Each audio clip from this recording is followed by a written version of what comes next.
नमस्कार, आप देख रहे हैं एसकेआई मीडिया। मैं हूं अरविंद त्रिवेदी, आपका स्वागत है।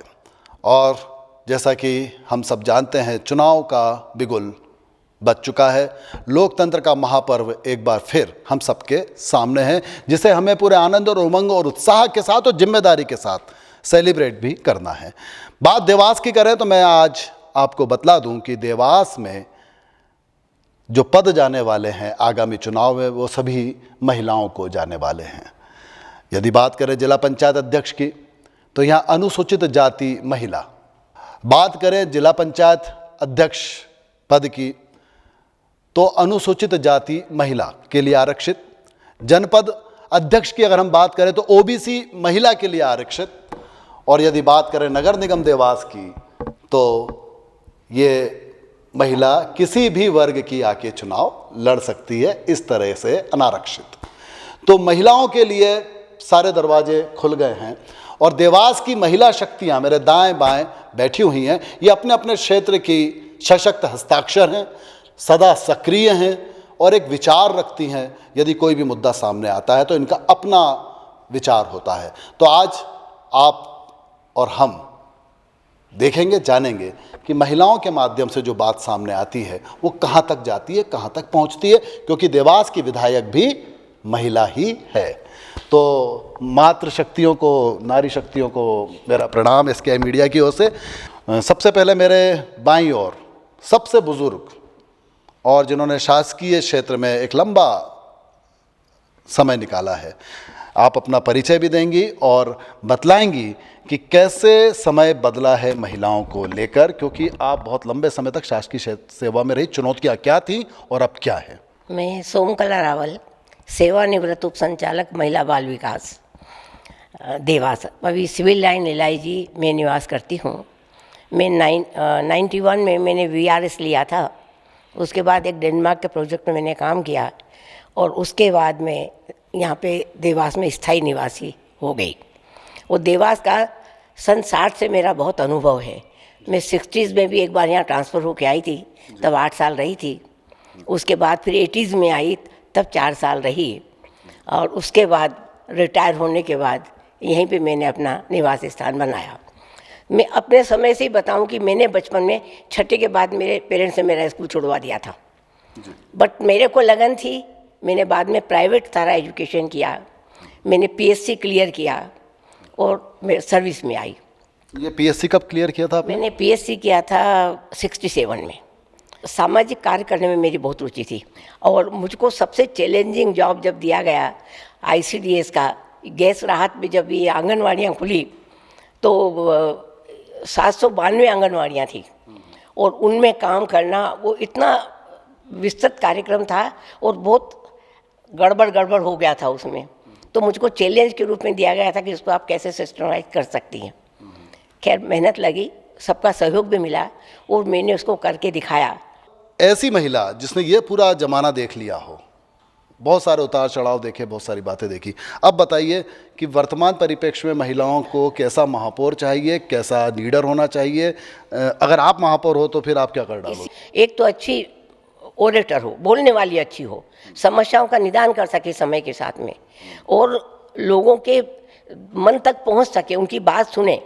मतलब इंडिविजुअली तो नहीं जा सकता, पर अपना आसपास का वातावरण ऐसा तैयार करें जो उनके पास लेके पहुंचे, उनको पता चले, उसके लिए कर सकें।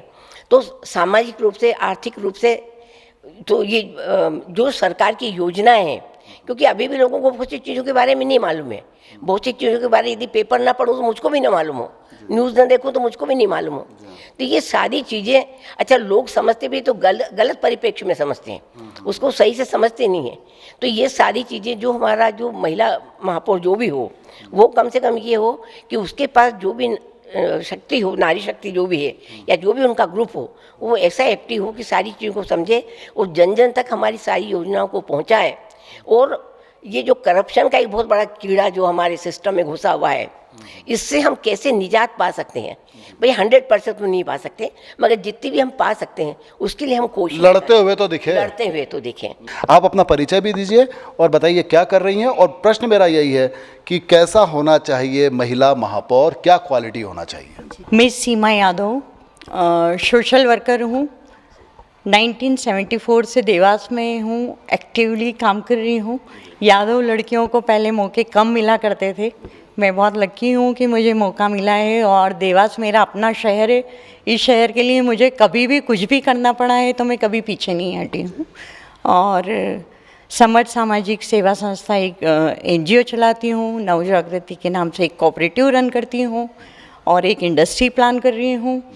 साथ ही मेरा महिला एम्पावरमेंट को लेकर बड़ा एक काम है और महिलाओं के लिए मैं 24 घंटे अवेलेबल हूँ। कॉलेज देखा है, को एजुकेशन भी देखा है, सब कुछ देखा। उस समय के चुनाव देखे हैं, वो खतरनाक स्तर तक पहुंच जाया करते थे। वो चुनावों के बीच में भी आपने काम किया है।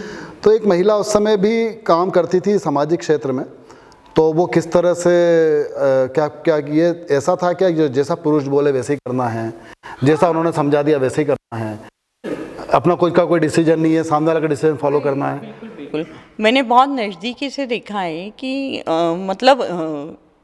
ये होता था कि महिलाओं को हम टू फेसेस लोग हुआ करते हैं भारत में। ये बड़ा ये एक दोहरा व्यक्तित्व रहता है। जब फर्स्ट टाइम मैंने जॉब करने की बात की थी तो मेरे फादर को छोड़ के मेरी मदर भी उसके अगेंस्ट हो गई थी। अरे नहीं नहीं नहीं, नौकरी नहीं करवाएंगे, ऐसा एक माहौल था। और आप जब भी बाहर निकलते थे, और मैं शुरू से थोड़ी चंचल रही हूँ, तो मुझे बॉयज़ के साथ जाना, क्रिकेट खेलना या साइकिल चलाना और ये सब काम, जी मुझे ये सब अट्रैक्ट करता था।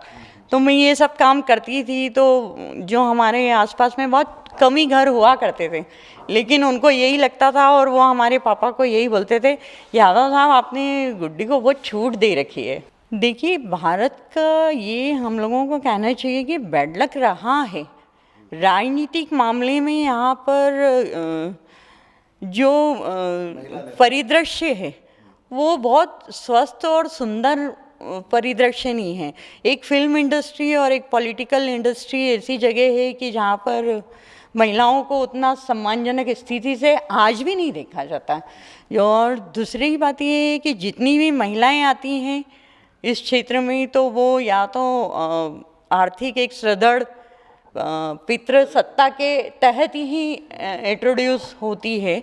कोई एक नॉर्मल सी महिला उठ गई और कुछ बन गई, या काम कर रही हैं। बहुत अच्छा काम देवास की महिलाएं कर रही हैं, फील्ड वर्कर बहुत अच्छी हैं, सोशल वर्कर बहुत। लेकिन अब तो महापौर की बात है ना, लीडरशिप लेना है उनको, अध्यक्ष बनना है। डेफिनेटली हम चाहेंगे कि जो हमारा लीडर हो वो टेक्निकली स्ट्रांग हो, मेंटली स्ट्रांग हो, अपने डिसीजन मेकर खुद हो, वो किसी की छाया में चलने वाली छाया ना हो।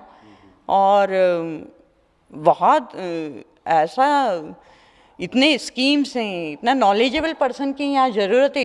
और मैं एक ऐसा महापौर अपेक्षित रखती हूँ कि जो हमको एक मॉडल के रूप में भारत के नक्शे पे प्रदर्शित करे, क्योंकि देवास का इतिहास काफ़ी वास्ट और काफ़ी ब्यूटीफुल रहा है। एक ऐसी सक्रिय महिला हमारे बीच में आए और हमारे बीच में से ही आए। मैं नहीं चाहती कि कहीं ऊपर से कोई हमें थोप दिया जाए। एक सक्रिय महिला हो, जो चीज़ों का ज्ञान रखती हो, जो फील्ड की वास्तविकता से रूबरू हो, जिसको सारी चीज़ों की सत्यता पता हो, ज़मीनी स्तर से जुड़ी हुई महिला होना चाहिए। और बोल्डनेस एक नीड है, रिक्वायरमेंट है, जिसको अपना डिसीजन लेना आना चाहिए। और आप मेरे को ये बताएं कि आपको क्या महसूस होता है, गृहिणी यदि मान लो निकल के आती है? वो तो है, मगर उसको घर में उस तरह का अगर माहौल मिला होगा तो वो बाहर आके डेफिनेटली वो काम करेगी। और अगर उसको घर में इस तरह का माहौल ही नहीं मिला होगा तो वो कैसे करेगी, है ना। महिला, चलो आज मैं देख रही हूँ कि हाँ, हर घर की महिलाएं बाहर आ रही है कि मैं भी महापौर, मगर महापौर ऐसा हो कि हाँ, वो पैदल चल के उसको पता है कि देवास की कौन सी सड़क पे गड्ढा है, या मैं किस महिला के लिए कुछ कर सकती हूँ। तो वो ऐसी महिला चुन के आए ना हमारे के बारे में उसको अच्छे से मालूम हो, तब वो सड़कों पे घूमी होगी, जब भी तो मालूम होगा। तभी तो उसको मालूम होगा ना कि असलियत क्या है इस शहर की, तो मैं उस जगह काम कर सकती हूँ।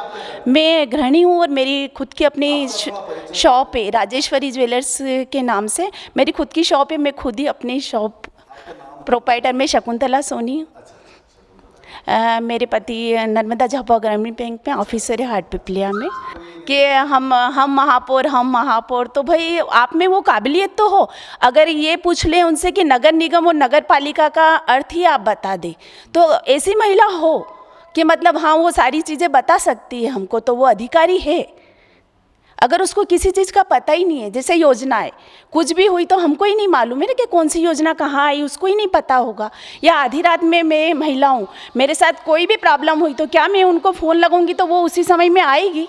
तो क्या उसको घर से इतना है कि वो बाहर आके हाँ मैं आपकी हेल्प करूँगी? तो मैं ऐसा चाहती हूँ कि हमें कुछ ऐसी महिलाएं मिले। आप किस फील्ड में महापौर को कैसा देखना चाहती हैं? देवास जिले में चारों तरफ महिलाओं का राज होने वाला है, कैसी महिलाएं चाहती हैं आप अपने लीडर्स के तौर पे?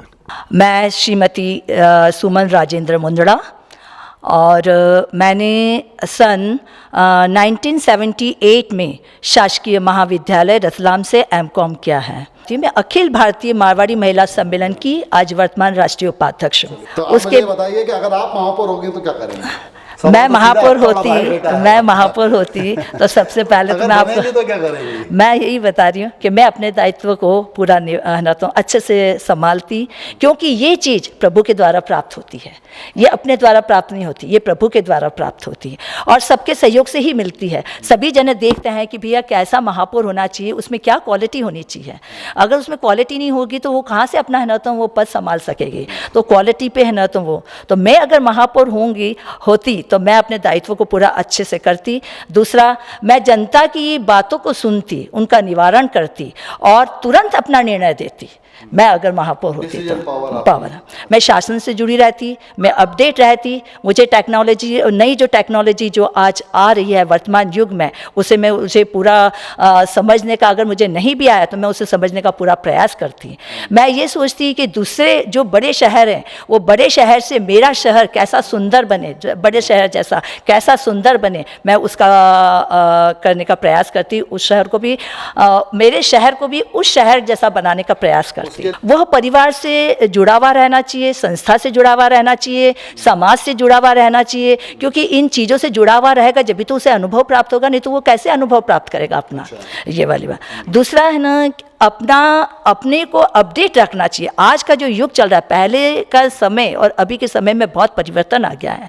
पहले के समय में भी कोई भी राजनीति में उतर जाता था, अगर वो एजुकेशन उसका नहीं भी रहता था तो वो अच्छे से कर लेता था। पर आज का जो युग है, जो बिल्कुल नई टेक्नोलॉजी के साथ में कार्य कर रहा है, अगर उसको नई टेक्नोलॉजी नहीं याद होगी, हाँ तो बोलो, तो उसको अपडेट रहना बहुत ज़रूरी है। क्योंकि तुरंत ही अगर कार्य हुआ, कि जैसे ही कार्य हुआ कि फेसबुक, इंस्टाग्राम, व्हाट्सएप, ये सब में चारों तरफ फैल जाता है, तो उसको ये अपडेट होना बहुत के प्रति बिल्कुल बात रखी, सेंसिटिव होता है, तेजी के साथ वायरल होता है और आपके हाथ से स्थितियां निकल जाती है। तो अपडेट होना तो बहुत जरूरी है। अगर हम अपडेट नहीं रहे तो हम, अगर आज एक दिन भी अपडेट नहीं रहे तो हम 4 दिन पीछे हो जाते हैं। हमारे पूर्व राष्ट्रपति डॉक्टर अब्दुल कलाम जी भी कहते थे कि पुरानी कहानियां मत पढ़िए, नई नई रोमांचकारी कहानियां पढ़िए, वे आपको उन्नति की ओर ले जाएगी। तो हमें भी अपना विकास चाहिए, तो हम नई रोज नए कंसेप्ट लेकर के कार्य करें, नई नई चीज़ों को पहचानें और पीछे मुड़कर न देखें। हम आगे बढ़ते रहें, तो आगे बढ़ने से हमारा विकास नहीं रुकेगा और हम आगे बढ़ते रहेंगे। तो ये बात के सिलसिले को आगे बढ़ाते हैं। आप भी अपना परिचय दीजिए, और आप भी बोलने के लिए मुझे लग रहा है काफ़ी व्यग्र हैं, क्योंकि इतनी बातें होने के बाद कुछ बातें ऐसी हैं जो आपको लग रहा है कि वो मेरे को बोलना है। चलिए आप बताइए। मैं श्रीमती अन्नू बसंत कुमार अग्रवाल समाज से हूँ, संरक्षक हूँ वर्तमान में अग्रवाल महिला प्रगति क्लब की। अब क्या है, महिलाओं को खुद को बोल्ड होना पड़ेगा। बोल्ड होने के बाद उसमें खुद को ऐसी हिम्मत होनी चाहिए, एक्टिव होना चाहिए कि भाई मैं चुनाव लड़ रही हूँ। आज कोई महापौर चुनाव छोटा मोटा नहीं है, पूरे देवास के लिए। देवास प्रथम महिला बनने जा रही है, तो उसमें खुद को एक अपनी शक्ति होना चाहिए कि मैं ये काम कर सकती हूँ, है ना। किसी के सामने बोलना हो, लड़ना भी पड़ेगा उसको। ऐसा नहीं है कि मैं शर्मा के बैठ जाऊँ, है ना, और आगे आके उसको कार्य भी करना रहेगा। देखिए, सबसे बड़ी बात तो जो सालों से काम कर रही है आज महिला, पता चला वो तो पीछे रह गई, उसको कोई पद ही नहीं मिल रहा है। इतना तो ज्ञान होना चाहिए जो भी महापौर के लिए खड़ा हो कि राजनीति क्या क्षेत्र है, इसके लिए अपन को क्या कार्य करना है ना। आपको वही ज्ञान नहीं है और आप महापौर के लिए आगे लिए खड़े हो गए, आपके पर्दे के पीछे कोई और है, वो चीज़ नहीं होना। आप खुद सामने आओ और खुद खड़े हो, उसके लिए हिम्मत, एजुकेशन सभी की ज़रूरत है। खुद की ज्ञान होना चाहिए। आज कोई कुछ भी पूछ ले तो उसको मालूम होना चाहिए कि मुझे इस फील्ड में हूँ तो इसका क्या मतलब है। जी जी जी जी जी, ये तो बात आपने दुरुस्त बोली। मतलब कुल मिला के आपका गुस्सा उस बात पे है कि बने कोई और करे कोई। बने कोई और करे कोई, बनना उसी को, टिकट की हकदार महिला वही है जो आज सालों से राजनीति कर रही है। राजनीति कर रही है, आज वो जमीन पे है और जमीन पे रहने के बाद, जमीन वाली राजनीति करने के बाद आप उसको ऊपर उठाओ तो लगे कि आपने किसी महापौर को टिकट दी। अच्छा, आपको ऐसा लगता है क्या कि मान लीजिए महिला में एक सवाल है, बिल्कुल हाइपोथेटिकल सवाल है, कि मान लीजिए आज महिला आरक्षण हुआ कि आज महिला जो है उसको महापौर पद का टिकट महिला को दिया जाएगा और कल अचानक चेंजेस आ गया कि अब नहीं महिला नहीं वो पुरुष को दिया जाएगा, तो फिर क्या होगा? पुरुष को क्या, वो जो सुनिए भाई साहब, जो पुरुष है वही तो अपनी महिलाओं को आगे कर रहा है, वो तो धकेल देगा अपनी महिलाओं को पीछे कि जा तू आ, मैं हूँ आगे, मैं आ गया। पहले तो वो महिला के बारे में बता रहा, पहले तो महिला के बारे में बता ही रहा है ना, ये इतनी काबिल है। अरे काबिल है तो बाहर लाओ ना। बाहर निकली क्या आपकी महिला? नहीं निकली कभी। अभी इतना कोरोना हुआ, महिला बाहर निकली कोरोना के अंदर? नहीं निकली। करने जैसी, जमीन पे राजनीति करने जैसी वो महिला बाहर निकल के काम किया है, और जो आज टिकट मांग रही है वो घर में सेफ रह के घर में बैठी थी। मुझे लगता है कि अगर कोई बहुत सक्षम महिला है और वो काबिल है तो जेंडर ये नहीं होना चाहिए। अभी आप क्या, मेरा मतलब ये कि अनारक्षित कर दिया जाए पद, अभी जैसे महिला के लिए है और तो कुछ नाम आगे आ गए। अब जैसे ही वो अनारक्षित हुआ, अनारक्षित मतलब महिला भी लड़ सकती है और पुरुष भी लड़ सकते हैं, तो फिर वो महिलाएं पीछे चली गई और पुरुष आगे आ गए। तो वहाँ महिला को जिद करना चाहिए कि जब मेरा नाम आगे नहीं, आ बिल्कुल गया, उसका तो मैं अधिकार लड़ूंगी है, फिर। उसका अधिकार है। ये हमारे यहाँ जेंडर का पता नहीं क्यों झगड़ा है। अगर वो बहुत अच्छा काम कर रही है और अनारक्षित हो जाता है तो क्यों केवल पुरुष जाएंगे? 100% उस पर महिला आएगी। और अब देवास शहर में इतनी महिलाएं सक्षम हो गई हैं, मुझे लगता है कि अगर ये अनारक्षित होता है तो किसी पुरुष को महिला भी चैलेंज करने की ताकत रखती है। महापौर कैसा होना चाहिए, किस तरह का, आपका अपना विचार क्या है एक नारी शक्ति के तौर पे, अपने पर्सनल विचार? मैं उन सब बातों को, सबसे पहले तो मैं अरविंद जी भाई साहब को धन्यवाद देना चाहूँगी कि उन्होंने SKI मीडिया पर इतनी अच्छी चर्चा रखी और आज समाज की प्रबुद्ध महिलाएं जो कुछ कहना चाहती थी, जो कुछ कार्य कर रही थी, उसको आप सामने लेकर आए, उनको आप जनता के बीच लेके आए। मैं वीणा महाजन, मैंने MA MPhil किया है और वैसे मैं उज्जैन से हूँ और मेरा बाल्यकाल ही, शुरू से मेरे पापा एडवोकेट थे और वो काफ़ी समाज में काफ़ी क्षेत्र में कार्य करते थे, इसलिए मैंने सब कुछ देखा हुआ था। और मेरा सौभाग्य है कि मुझे फील्ड में बचपन से काम करने का मौका मिला। मेरा जो अनुभव है और जो मैं अपने छोटेपन से जो देखते आ रही हूँ, मतलब मुझे ऐसा लगता है कि राजनीति को लोगों ने थोड़ा सा अलग तरीके से ले लिया है। मतलब राजनीति भी एक सेवा है, मतलब जनता आपको एक सेवक के रूप में चुनती है, जबकि मुझे ऐसा लगता है कि आजकल लोगों ने इसको एक प्रभुत्व के साथ, ईगो के साथ भी जोड़ लिया, पावर के साथ जोड़ लिया कि पावर की अधिकता, हाँ, और सेवा की कमी। मतलब मुझे ऐसा लगता है कि जब व्यक्ति कोई किसी पद पे जाता है तो उसे और विनम्र होना चाहिए कि मुझे इस जनता ने चुना है तो मुझे इनके लिए कार्य करना है। पर आजकल ऐसा लगता है कि लोग उसको एक वो प्रेस्टीज इश्यू बना लेते कि भाई मैं तो बहुत बड़ा आदमी बन गया हूँ तो मुझसे तो ऐसे आके मिलो, वैसे आके मिलो, जबकि मुझे ऐसा लगता है कि उसको समय देना चाहिए। मतलब उसे 24, अगर आप महापौर का चुनाव लड़ते हो, आप जीतते हो, तो आपको सबसे पहले ये प्रण करना चाहिए कि मैं 24 घंटे अवेलेबल रहूँगा। मुझे इस 24 घंटे में अगर 24 घंटे की होती, मैं मजे करने नहीं आया हूँ यहाँ पर। या आप अगर कोई ऐसे व्यक्ति को टिकट दे देते हैं जिसको समझ ही नहीं है, मतलब कुछ महिलाएं हैं जो कभी घर से बाहर ही नहीं निकली, कभी वो ऐसी पंखों से बाहर, मतलब उनको पता ही नहीं है कि राजनीति होती क्या है। अरे जो व्यक्ति जब तक धूप में नहीं तपेगा, जो व्यक्ति फील्ड में नहीं जाएगा, उसको क्या पता। जो सामाजिक क्षेत्रों में जो भी काम होते हैं, उतार चढ़ाव आते हैं, उसमें दिखाई देना चाहिए, दिखाई देना चाहिए, और वही तो पीड़ा समझेगा। जब तक आप फील्ड में नहीं जाओगे, जैसे कोरोना काल में हमने देखा था, मैं भी वॉलंटियर्स के रूप में मैंने काम किया है, हमने देखा था कोई भी बाहर नहीं निकल रहा था। पर क्या कोई भी बाहर नहीं निकलेगा तो क्या समाज को मरने के लिए छोड़ देंगे क्या?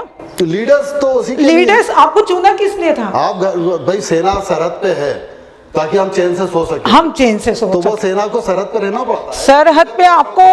सरहद पे आपको रहना पड़ेगा। और अगर आप महिला महापौर चुनी जाती हैं तो आपको अपने शपथ विधि में ये शपथ लेनी पड़ेगी कि मुझे इस जनता ने चुना है, इसमें एक एक मत मेरे लिए महत्वपूर्ण था, और चाहे वो झोपड़ी का व्यक्ति हो, चाहे महल का रहने वाला व्यक्ति हो, मैं हमेशा उसके लिए अवेलेबल रहूंगी। उसका कोई भी काम है, अगर वो मेरे सामर्थ्य का है, वो लीगली का कार्य है, तो मुझे करूंगी। ये सब चीजें होने के लिए उस महिला में क्या गुण होना चाहिए?